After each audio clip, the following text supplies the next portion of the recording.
এখনো যারা ব্যাংকের মধ্যে টাকা রাখতেছেন বা টাকা তুলতেছেন না, তারা একটু এই রেকর্ডিংটা একটু ভালো করে শুনেন। আসসালামু আলাইকুম ভাই, আপনার কথাগুলো শুনে আমার এত ভালো লাগছে।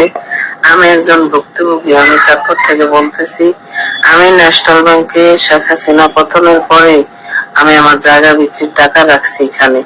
প্রায় আমি 25 লাখ টাকা রাখছি। তার ভিতরে আমাকে আবার স্বাধীনতা অ্যাকাউন্ট করাইছে। স্বাধীনতা অ্যাকাউন্ট করে আমাকে 25 লাখে 5টা চেক দিছে। পরে যখন অবস্থা খারাপ, তখন ব্যাংকের থেকে আমাকে এক লোক বলতেছে আপনার টাকা তাড়াতাড়ি উঠান। পরে ফার্স্টে আমাকে 20-30 এরকম করে দিছে। ভাঙ্গা ভাঙ্গা ভাঙ্গা ভাঙ্গা ভাই আমি 25 লাখ থেকে 5 লাখ উঠাইছি। এখন আমার আরো 20 লাখ আছে। এখন আমি গেলে বলে জমা হয় নাই, জমা হইলে নিয়েন।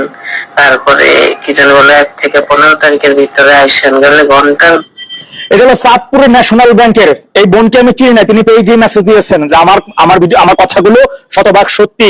তিনি চাঁদপুর ন্যাশনাল ব্যাংকে শেখ হাসিনা চলে যাওয়ার পরে তিনি একটা জমি বিক্রি করে 25 লাখ টাকা সেই ন্যাশনাল ব্যাংকে তিনি রাখছিলেন। এখন সেই ব্যাংকে গেলে তাকে 5 লাখ টাকা 20,000 30,000 করে 1.5 বছর ধরে ফেরতেছে, বাকি 20 লাখ টাকা এখন আর দিতেছে না।